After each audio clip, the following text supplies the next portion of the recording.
Hey guys, what's going on? Welcome to another video. We are back once again, and got my 370Z behind me. It actually just finished getting repaired. As you guys saw in the previous video, I believe I spoke about the collision that happened on my 370Z on the back here. Someone actually hit me right where my license plate was, and it basically damaged the rear bumper, but it was only a 5 mile an hour impact or less, so it didn't damage it too much. But it has been in the shop. This is actually my first day after picking it up that I'm recording this video here, so it looks nice. It looks brand new. It was in the shop for let's see, a week and 4 or 5 days. And this particular shop that I took it to, they know me. I took my old car, my Subaru there, so they were willing to kind of do it at a little bit more of an expedited pace. That way I could get back into my vehicle, which is awesome. Thank you guys for that if you're watching today's video. But also they did something else for me, and I'm flip the camera around here so you guys can see what they did. All right, so if we look at the front here, these rock chips, I don't know if I made a video about them in the past, but these rock chips were here when I bought the car, and they were all white, and it looks like they said they were gonna try to fill some of them in with some paint, and it looks like they did, but it's like really hard to tell. I mean, it doesn't look white like it used to, but it also is still apparent to me at least. But I pay attention to the small details, so it may just be me. But those guys, they definitely did a great job on my car. If you guys want to see the dash cam footage of them repairing my vehicle, I actually did post that. Now it's an hour long, so you may have to like skim through it, or if you want to sit and watch for an hour someone repairing my car and driving it around and everything, you're welcome to do that. It's up to you. But that video is on the channel. Now, something that I have added to the car, this video basically is about my 370Z. There is something else that did happen with the car. So first off, as I mentioned in the beginning of the video, the repairs were completed on the rear bumper, but I did add something to the car, and you guys might be able to see it. So if you look on the windshield, right there, I have a new dash cam, and I'm going to go around here and show you guys from the inside. I installed this last night. Also, they did detail my car, so it looks really nice. There was a bunch of dust here on the dash, and they cleaned all that off, so it looks nice, it smells nice, it's pretty awesome. But as you guys can see right here, this is my rear view mirror, and I have this camera, which is angled because for my mirror at least, I have to angle it towards me, so this will shoot straight back. So I had to kind of angle the camera a little bit to make it shoot straight back. But this is actually an interior camera, so it's going to be similar to the dash cam footage that you guys have seen on my channel, where it'll show the inside of the car, so it'll show me, but also it needs to shoot the back window too, because if someone rear ends me, that's the only way that I'll be able to capture it. Now this camera I did have up here on my tent, and it was not shooting in the back window at all. So I had to move it down, and this is approximately where I had the other camera. You can see there's still a ring from where I had the other dash cam there. It was a suction cup mount, and the problem with that though is that the vibrations would travel down through the mirror and down to the dash cam, and it was very, like, it was vibrating all the time every time I would drive it. So it would be pretty bad if I got into an accident and I couldn't see a license plate because of that, you know, a vibration. But this is the interior camera. It has IR lights on it, so basically it'll be able to see in the dark if anyone breaks into my car, you know, stuff like that.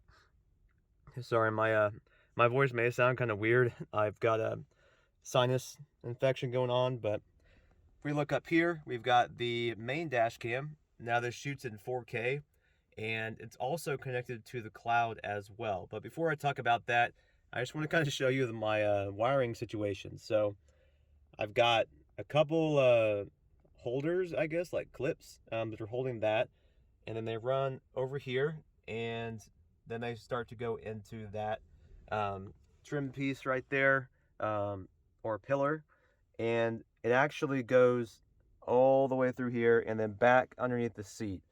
And currently I have a mobile hotspot in my car, but I can't really use it for what I'm wanting to use it for just yet. I'm waiting on a pretty big power bank that's going to be able to power this dash cam when the car is off. So basically my plan is that this camera, the interior, and this one, which is shooting the front, they'll both be running at all times when the car is parked, when the car is off, and it'll also be connected to the cloud through the mobile hotspot that I purchased that will be in the car. So basically, that means that at any time I can access these cameras and get a live video feed of what's going on in the car and outside the car. So, say for instance that you take your car to the dealership for like an oil change, and someone, this is for example, so you take it to the dealership for an oil change, but someone joyrides your car, which basically is where they just have fun with your car without your permission. You know, they're getting on it, flooring it places, or driving it hard pretty much, or revving it or whatever. Um, those kind of things I have seen a lot of people do, a lot of dealerships, and I've actually experienced it personally with my previous car, my Subaru, where the dealership, sorry, my my throat, but the dealership actually did that to my car. They were revving it. They were basically racing it around the neighborhood. And I know they're supposed to test drive it, so a lot of you guys will probably comment that, but this was not a test drive. It was quite obviously abuse of my property. So that's why I have these cameras. Something to note is that this main camera, I bought the tamper-proof case with it too. So basically this right here will prevent anyone from unplugging it, messing with it, all that kind of good stuff. So basically that is what I have done to the car. Basically it's going to be connected to a large power bank, so that it will have power, because I don't really want to connect this dash cam to my car's battery. I don't want to put wear and tear on that battery. So basically that's my setup. So this will shoot the interior, so it'll shoot me while I'm driving, and also the exterior window as well. And then the front video is going to have 4K, so it's pretty much the best deal I can get for a dash cam system. Now what's nice about this camera is that it actually connects to the cloud, and that's an awesome feature really, because if, for instance, someone hits your car in the parking lot, I'll actually get a notification on my phone. And I haven't been able to test it out yet because I don't have the power bank yet, but I will here shortly in a couple hours. But basically, if someone hits your car, you'll get notified on your phone. You'll get a notification. You can click on it, and then you can watch the video. So that's pretty nice. Just to always have security on your car, that's something that I learned through experience is very, very valuable. So that's what I've done. I don't want to keep rambling about it, but that's what I've done. Added a nice little addition to my car. It was not that fun, taking these cables and running them all the way through that. It took an hour actually, just for this, just to set up the dash cam. And in fact, I had to work on it a little bit this morning, because this camera, when I had it up there, as I mentioned earlier, it was not shooting through the back window at all. And that's not good, because if someone rear ends me, I want to be able to see the actual vehicle hitting me, because otherwise insurance may not believe that that particular vehicle hit me, just causes problems. So this car is my dream car. You guys know this. You guys have seen the previous videos about it. So this 370Z is something that I worked really hard for, and obviously I don't want anything to happen to it. The rear end collision was unfortunate, but luckily it was very minor. But this car, like I said, it's my dream car. I don't want anyone breaking into it. I want security and peace of mind, and dash cam system is the way to go for me. But basically that is what today's video is about, just basically the car, an update on it, and new dash cam system.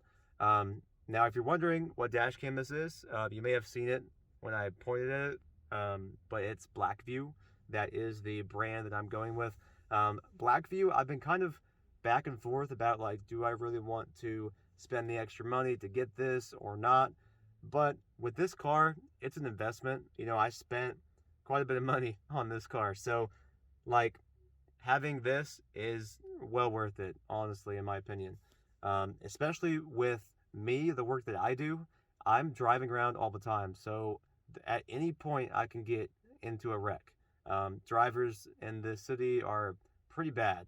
Not as bad as other places, but pretty bad. Enough to where I need to have a dash cam. So, basically, that's just what today's video is about. Hopefully you have enjoyed today's video. Um, yeah, this was just basically an update about the 370Z. If you guys do want any kind of content specific to the 370Z, please let me know in the comments down below. I would love to make more content with this car, but unfortunately I can't read minds, so I don't really know what you guys want to see. But yeah, basically that wraps up today's video. Thank you for watching, and I will see you as always in the next video.